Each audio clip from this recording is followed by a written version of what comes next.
quelque chose s'est produit en Chine en 2025 qui a surpris le monde entier. Une usine là-bas a commencé à fabriquer un type de batterie entièrement nouveau, mais voici la partie folle. Cette batterie n'utilise absolument pas de lithium. Le matériau principal qu'elle contient est quelque chose de si répandu que vous en avez probablement un paquet dans votre cuisine en ce moment même. Cela coûte environ 1 euro le kilo en magasin, et pourtant cet ingrédient simple alimente une batterie qui ne prend pas feu, fonctionne par grand froid et peut supporter près de 30 ans de charge quotidienne. L'entreprise derrière cela vient de décrocher la plus grande commande de batterie jamais vue. Nous parlons d'une capacité de 60 gigawattheures. Pour mettre cela en perspective, ce seul contrat représente presque la moitié de tout ce que cette entreprise a produit durant toute l'année 2025, tout type de batterie confondu. Pendant ce temps, les entreprises américaines de batterie ont tout misé sur le lithium pendant 3 décennies. Elles ont eu toutes les occasions d'explorer cette autre option. Elles l'ont refusée. Elles l'ont qualifiée de passe-temps, pas de véritable technologie. Aujourd'hui, vous voyez le sol se dérober sous vos pieds en l'espace de quelques mois seulement, et vous ne l'avez pas vu. L'ingrédient se cachait tout ce temps à la vue de tous, et l'entreprise qui a rendu cela possible est une entreprise dont la plupart des Américains n'ont jamais entendu parler. Mais avant d'arriver à cette entreprise et à cet accord colossal, il faut comprendre pourquoi le lithium a dominé le monde si longtemps, et pourquoi personne ne pensait que quoi que ce soit pourrait un jour prendre sa place. Comment le lithium a tout conquis. Repensons au début des années 1990. Les téléphones avaient la taille de briques. Les ordinateurs portables pesaient autant qu'une boule de bowling. La batterie d'un caméscope vous donnait peut-être 1 heure si vous aviez de la chance. L'idée d'un téléphone qui tienne dans la poche d'un pantalon et dure toute la journée semblait sortie d'un film. Personne ne pouvait entasser assez d'énergie dans un espace aussi petit sans rendre la batterie trop lourde pour être utile. Puis, en 1991, une entreprise au Japon, nommée Sony, a lancé la première batterie au lithium destinée aux consommateurs ordinaires. La quantité d'énergie contenue dans chaque kilo de batterie a bondi à environ 3 fois ce qui était possible auparavant. Cela s'est produit presque du jour au lendemain. Soudain, les objets rétrécissaient, les téléphones devenaient plus intelligents. Les voitures électriques ont commencé à ressembler à une véritable possibilité plutôt qu'à un rêve fou. Les écouteurs sans fil que les gens portent aujourd'hui, les ordinateurs portables fins sur chaque table basse, les voitures électriques dans chaque allée et les outils électriques dans les garages. Tout cela existe grâce à ce que Sony a fait cette année-là. Pourquoi le lithium fonctionnait-il si bien? Cela se résume à 2 choses simples. Premièrement, les atomes de lithium sont très légers. On peut en entasser des millions dans un espace minuscule sans ajouter beaucoup de poids. C'est exactement ce dont on a besoin pour quelque chose destiné à un téléphone ou une voiture. Deuxièmement, le lithium délivre un courant puissant. Chaque atome envoie plus de puissance à travers le fil que presque n'importe quel autre élément, léger et puissant. C'est la recette parfaite pour une batterie. Pendant 30 ans, le monde entier a couru après le lithium. Des milliards de dollars ont afflué vers son extraction dans des endroits comme l'Australie et le Chili. Les usines devenaient de plus en plus grandes. Les prix baissaient année après année. Les voitures électriques parcouraient toujours plus de distance à chaque nouveau modèle. Il semblait que le lithium était la réponse à toute question énergétique, et personne ne cherchait d'autres réponses. Mais voici ce qui se passe quand une industrie trouve quelque chose qui fonctionne vraiment bien.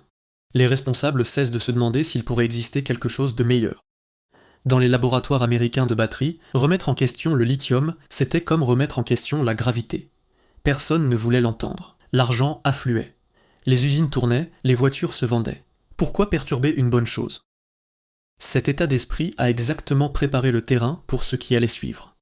Car pendant que les entreprises américaines étaient occupées à perfectionner le lithium, quelqu'un d'autre travaillait tranquillement sur une idée totalement différente. Et ce quelqu'un n'était pas en Amérique. Les fissures dans l'histoire du lithium étaient déjà là. Les problèmes d'incendie étaient connus, les problèmes de froid étaient documentés, les risques de la chaîne d'approvisionnement étaient faciles à prévoir, mais les profits étaient trop bons et l'élan trop fort. Personne ne voulait faire des vagues, alors l'industrie a continué et ces fissures ont continué à s'agrandir. Les problèmes qui se cachent dans chaque batterie au lithium. Vous vous souvenez peut-être de cette histoire de 2016, même si vous en avez oublié les détails. Une entreprise nommée Samsung a fabriqué un téléphone appelé Galaxy Note 7. Les critiques disaient que c'était le meilleur téléphone jamais créé. Les gens faisaient la queue pour l'acheter. Puis, en quelques semaines, les téléphones ont commencé à prendre feu sur des bureaux, dans des poches de pantalon, dans des avions en plein vol. Dans un cas terrifiant, un téléphone a pris feu sur une table de nuit pendant que le propriétaire dormait à quelques mètres de là. Samsung a dû retirer chaque téléphone du marché. Les compagnies aériennes du monde entier les ont interdits. Le rappel complet a coûté 5 milliards de dollars à Samsung. Ce fut l'une des catastrophes produits les plus coûteuses de tous les temps. La plupart des gens ont blâmé Samsung pour un mauvais téléphone. Mais voici la partie dont les médias n'ont pas beaucoup parlé. Le risque d'incendie ne se trouvait pas seulement dans ce téléphone-là, il se trouvait dans chaque batterie au lithium jamais fabriquée. Le liquide qui transporte l'énergie à travers une batterie au lithium peut brûler, et pas qu'un peu. Il peut réellement prendre feu si la batterie surchauffe, se perce ou se charge trop vite. Et c'est pire encore, car lorsqu'une cellule prend feu, elle chauffe la cellule voisine. Cette cellule prend feu et chauffe la suivante. Cela se propage à travers tout le bloc batterie comme une série d'allumettes qui s'enflamment les unes après les autres. Cela se produit plus vite qu'aucun système de refroidissement ne peut l'arrêter. Les ingénieurs appellent cela l'emballement thermique. Tous les autres appellent simplement cela une catastrophe. Vient ensuite ce que le froid fait au lithium. Quand la température descend sous le point de congélation, les minuscules particules chargées à l'intérieur d'une batterie au lithium cessent de circuler comme elles le devraient. Elles commencent à adhérer aux parois internes de la batterie comme de petites aiguilles métalliques. Chaque fois que vous chargez la batterie, ces aiguilles deviennent un peu plus grandes. Quand elles deviennent assez grandes, elles peuvent court-circuiter la batterie de l'intérieur, ce qui génère de la chaleur et déclenche le même problème d'incendie. Même si les aiguilles ne deviennent jamais aussi grandes, le froid ruine quand même l'autonomie. Au point de congélation, une batterie au lithium perd une grande partie de la distance promise. Non pas parce que quelque chose s'est cassé, mais simplement parce que l'air extérieur est devenu froid. Pour quelqu'un qui conduit une voiture électrique en janvier dans un climat froid, cela peut signifier perdre plus de 160 km d'autonomie un matin où chaque kilomètre compte. Tout propriétaire de voiture électrique dans un climat froid connaît ce secret. Ils en parlent sur les parkings et dans les groupes en ligne. Les brochures ne le mentionnent jamais, mais l'hiver révèle la vérité. Ce n'étaient pas des problèmes secrets. Les ingénieurs écrivaient à ce sujet depuis des années. Ils construisaient de meilleurs systèmes de refroidissement. Ils écrivaient des logiciels intelligents de gestion de batterie. Ils installaient même des chaufferettes dans les blocs pour les garder au chaud. Mais rien de tout cela ne résolvait le véritable problème. Le lithium ne fonctionne tout simplement pas bien dans le froid. Il ne l'a jamais fait, il ne le fera jamais. Et entre 2020 et 2022, le prix du lithium lui-même est devenu fou. Il a été multiplié par 8 en seulement 24 mois. Puis, en 2023, il s'est effondré de 70% en un an. L'industrie avait construit l'avenir de l'énergie propre sur quelque chose dont le prix se comportait comme des montagnes russes. Les entreprises américaines ont malgré tout continué à pousser vers le lithium, mais de l'autre côté du Pacifique, quelqu'un observait ces fissures et s'apprêtait à agir. L'ingrédient que l'Amérique a laissé derrière elle. Voici quelque chose que la plupart des gens ignorent. Bien avant que le lithium ne devienne la star du monde des batteries, les scientifiques des années 1960 examinaient un élément totalement différent. Cet élément se trouve juste en dessous du lithium dans le tableau périodique. Il se comporte à bien des égards de manière similaire et il y en a plus dans l'océan que dans presque tout le reste. On le connaît sous le nom de sel de table. Le mot scientifique pour la partie utile du sel est le sodium. La première batterie rechargeable capable de stocker beaucoup d'énergie n'était pas une batterie au lithium, c'était une batterie au sodium. La Ford Motor Company l'a construite en 1966. Elle était impressionnante à voir en laboratoire, mais elle avait un problème énorme. Elle devait fonctionner à environ 300 degrés Celsius. C'est assez chaud pour faire fondre du plomb. Personne ne mettrait quelque chose d'aussi brûlant sous le capot d'une voiture familiale. Alors l'idée est restée de côté, intéressante mais inutile dans le monde réel. Puis, en 1972, un scientifique nommé Stanley Whittingham a découvert comment faire fonctionner une batterie au lithium à température ambiante normale. Cette seule découverte a tout changé. Le lithium a dépassé le sodium et n'a plus jamais ralenti. Quand Sony a vendu les premières batteries au lithium en 1991, la course était pratiquement terminée. Au cours des 30 années suivantes, plus de 1000 milliards de dollars ont afflué dans le monde entier vers la technologie du lithium. Le sodium a été mis de côté. Non pas parce que quelqu'un avait prouvé qu'il était inférieur, mais simplement parce que personne ne voulait dépenser l'argent nécessaire pour prouver qu'il pourrait être meilleur. Mais le sodium avait un problème qui a rendu fou les chercheurs pendant 40 ans. Les atomes de sodium sont environ 35% plus gros que les atomes de lithium. Dans une batterie, les atomes doivent constamment glisser dans un matériau de stockage et en ressortir sans le briser. Le lithium s'insère parfaitement entre les couches de graphite, le matériau dont est fait un crayon. L'ajustement est si bon que le lithium peut entrer et sortir presque indéfiniment sans rien user. Les atomes de sodium étaient simplement trop gros. Chaque fois que l'un d'eux essayait de se glisser dans le graphite, il brisait la structure. Après quelques centaines de charges, la batterie mourait. L'énergie était là, la chimie fonctionnait. Mais le matériau de stockage ne pouvait pas gérer la taille des atomes. Ce seul problème a bloqué la recherche sur les batteries au sodium pendant 40 ans. Les entreprises américaines regardaient cela et disaient « non merci ». Elles avaient le lithium qui fonctionnait et le lithium les rendait riches. Pourquoi risquer des milliards sur du sel? Mais tout le monde ne pensait pas ainsi. Une petite équipe au Canada a trouvé en 2000 quelque chose qui allait finalement changer toute l'histoire. Il n'y a eu aucune grande annonce, aucun gros titre, juste une découverte silencieuse dans un laboratoire tranquille. Elle allait rester là encore 20 ans, avant que la bonne entreprise n'arrive, ne s'en empare et ne décide de dépenser l'argent que personne en Amérique ne voulait dépenser. La découverte qui a tout changé. Retournons dans ce laboratoire canadien en 2000. Une équipe travaillait avec un matériau appelé carbone dur. Le carbone dur est obtenu en chauffant des déchets végétaux et des matériaux similaires à des températures extrêmement élevées dans des récipients scellés sans oxygène. Cela paraît sophistiqué, mais ce qui en résulte ne ressemble en rien au graphite propre et ordonné d'un crayon. Le graphite a des couches nettes, empilées comme un jeu de cartes. Le carbone dur est un fouillis chaotique. Il a des poches et des vides de toute taille éparpillés partout. Au microscope, on dirait que quelqu'un a secoué une boîte d'atomes de carbone et qu'ils se sont figés exactement là où ils sont tombés. C'est chaotique, c'est aléatoire, cela ne semble utile à rien de précis, encore moins à une batterie. Mais c'est ici que le hasard se transforme en histoire. Ces poches chaotiques se sont trouvées avoir exactement la bonne taille pour accueillir des atomes de sodium. Le sodium peut glisser des milliers de fois dans le carbone dur et en ressortir sans rien briser, car il n'y a pas de structure ordonnée qui puisse se briser. Les atomes tombent simplement dans la poche qui leur convient. Quand la batterie délivre du courant, ils ressortent tout simplement. C'est aussi simple que cela. Le problème qui avait déconcerté les meilleurs chercheurs en batterie pendant 40 ans avait soudainement une réponse, et la réponse se trouvait depuis le début dans ce laboratoire. Ce n'était pas un nouvel élément, ce n'était pas une nouvelle idée. C'était simplement un autre type de carbone que personne n'avait essayé avec le sodium jusqu'à ce que cette équipe le tente. Mais il y avait un hic et il était de taille. Le carbone dur absorbe l'humidité comme une éponge. La même structure chaotique qui le rend efficace pour retenir le sodium le rend également efficace pour capter l'eau. Même une infime quantité d'eau dans une batterie réagit avec le liquide à l'intérieur et produit des gaz qui ruinent la cellule de l'intérieur. Dans un laboratoire, avec de petits lots et une manipulation soigneuse, on peut garder les choses suffisamment sèches. Mais dans une usine qui produit des milliers de batteries par jour pour des voitures et des réseaux électriques, c'était un problème totalement différent. On ne peut pas garantir que chaque batterie individuelle ressorte parfaitement sèche. Le risque était trop grand, le coût d'une erreur trop élevé, et l'argent nécessaire pour le résoudre était plus que ce qu'aucune université ou petite entreprise ne pouvait réunir. Alors la découverte est simplement restée en sommeil pendant 20 ans. Les laboratoires américains écrivaient des articles à ce sujet. Les entreprises japonaises faisaient de petits tests. Les universités européennes demandaient des financements. Tout le monde trouvait la science intéressante. Personne ne voulait dépenser les milliards nécessaires pour en faire un véritable produit. Le potentiel était évident pour quiconque lisait la recherche. Mais le potentiel ne construit pas d'usine. Le potentiel ne met pas de batterie dans les voitures. Ce qu'il fallait, c'était une entreprise aux poches profondes, prête à prendre un risque que tous les autres avaient refusé. Les entreprises américaines avaient l'argent. Elles ont choisi de ne pas l'utiliser. Elles sont restées avec le lithium parce que cela semblait sûr, mais une entreprise en Chine s'apprêtait à examiner la même recherche, à reconnaître le même potentiel et à faire un pari qui allait laisser toute l'industrie américaine des batteries sans voix.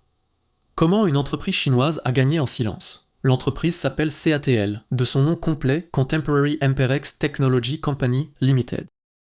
Son siège se trouve au Fujian, en Chine. C'est de loin le plus grand fabricant de batteries au monde.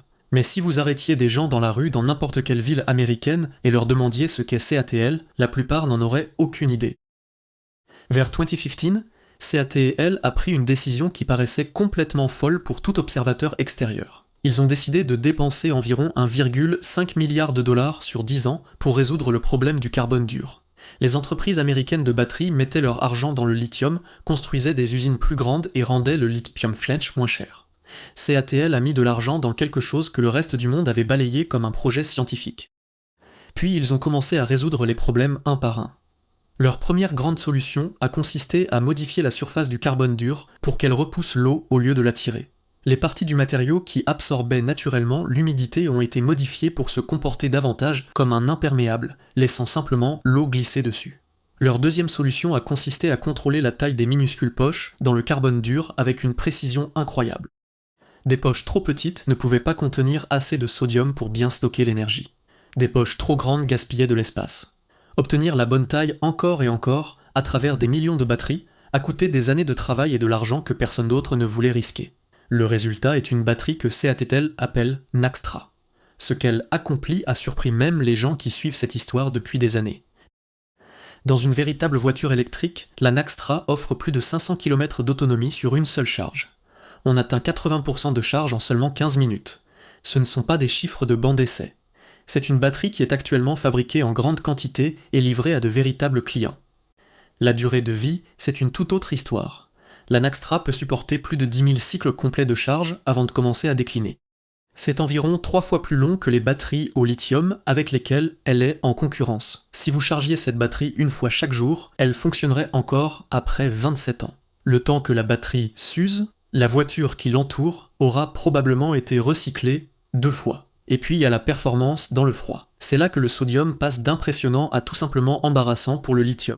Le liquide dans la Naxtra reste liquide à des températures allant jusqu'à 58 degrés.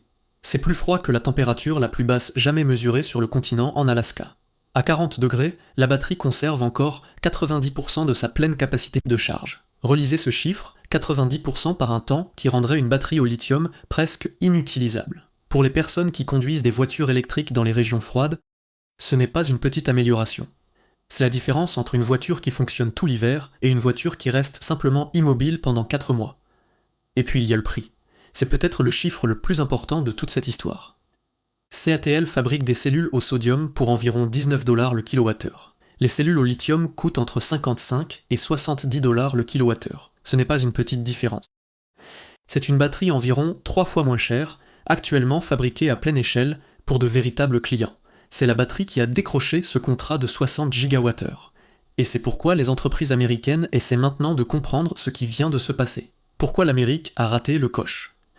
Voici la raison honnête pour laquelle l'Amérique a perdu cette course, et elle est plus inconfortable que la plupart des dirigeants d'entreprises voudraient l'admettre publiquement. Les problèmes du lithium n'étaient pas un secret. Ils figuraient dans des articles de recherche depuis des décennies. Les ingénieurs connaissaient le risque d'incendie dès 2005. Ils connaissaient le problème du froid dès 2010. Ils pouvaient voir les risques de la chaîne d'approvisionnement dès 2015. Tout cela était exposé au grand jour, publié et accessible à quiconque voulait s'y pencher. Mais quand une technologie fonctionne suffisamment bien et que l'argent afflue, des industries entières tombent dans un piège très humain. Elles cessent de chercher quelque chose de mieux. Le changement a besoin d'une raison, et cette raison doit être plus forte que le confort de laisser les choses telles qu'elles sont. Les entreprises américaines de batterie avaient cette raison juste devant elles pendant 20 ans. Elles ont choisi le confort, elles ont choisi la technologie qu'elles connaissaient déjà, les usines qu'elles avaient déjà construites et les profits qu'elles empochaient déjà. Les entreprises chinoises de batterie ont fait un choix différent. Elles ont lu les mêmes articles, elles ont vu le même potentiel. Elles ont décidé de dépenser l'argent et d'investir le temps pour transformer ce potentiel en quelque chose de réel. Aujourd'hui, ce chemin plus difficile est devenu le chemin victorieux, et l'Amérique essaie de rattraper son retard dans une technologie qu'elle aurait pu diriger depuis le début. La batterie au sodium n'est pas sortie de nulle part. Elle est restée plus de 20 ans dans des laboratoires et des articles de recherche, attendant le moment où le monde lui accorderait enfin de l'attention. Ce moment est venu parce que le lithium l'a permis. Le lithium est devenu trop cher, il était trop risqué à cause des incendies, il était trop fortement contrôlé par un petit nombre de pays. Tout cela a finalement poussé l'industrie à regarder l'alternative qui se trouvait depuis toujours dans le tableau périodique. Pour les constructeurs automobiles américains qui veulent fabriquer des véhicules électriques abordables, ce sont vraiment de mauvaises nouvelles. Les voitures électriques chinoises à batterie au sodium peuvent être proposées à des prix plus bas que ce que les entreprises américaines peuvent égaler avec le lithium. L'écart de coût des matières premières est tout simplement trop grand. On ne peut pas concevoir autour d'une différence de coût triple sur le matériau de base. Pour les réseaux électriques américains, construits avec des milliards de dollars de fonds publics, les nouvelles sont tout aussi dures. Ces réseaux sont construits avec des batteries au lithium, que les usines chinoises dépassent déjà. Les systèmes de stockage qui se connectent aujourd'hui au réseau utiliseront des batteries qui coûtent plus cher, ne durent pas aussi longtemps, et comportent des risques d'incendie que les batteries au sodium n'ont tout simplement pas. L'avenir de l'énergie se cachait depuis toujours dans la salière. La Chine l'a découvert en premier. Ils ont dépensé l'argent, ils ont résolu les problèmes, ils ont construit les usines. L'Amérique se trouve maintenant dans la position d'un pays qui a regardé une toute nouvelle révolution industrielle commencer et qui est resté chez lui à lire le journal. L'ère du lithium n'est pas encore terminée, mais pour la première fois depuis 30 ans, le monde a une véritable alternative et elle n'est pas contrôlée par des entreprises américaines. Ce contrat de 60 gigawattheures en 2025 n'était pas qu'un simple contrat, c'était le signe que la carte de l'énergie mondiale venait d'être redessinée, et le nouveau centre ne se trouve pas là où quiconque à Détroit ou dans la Silicon Valley pensait qu'il serait.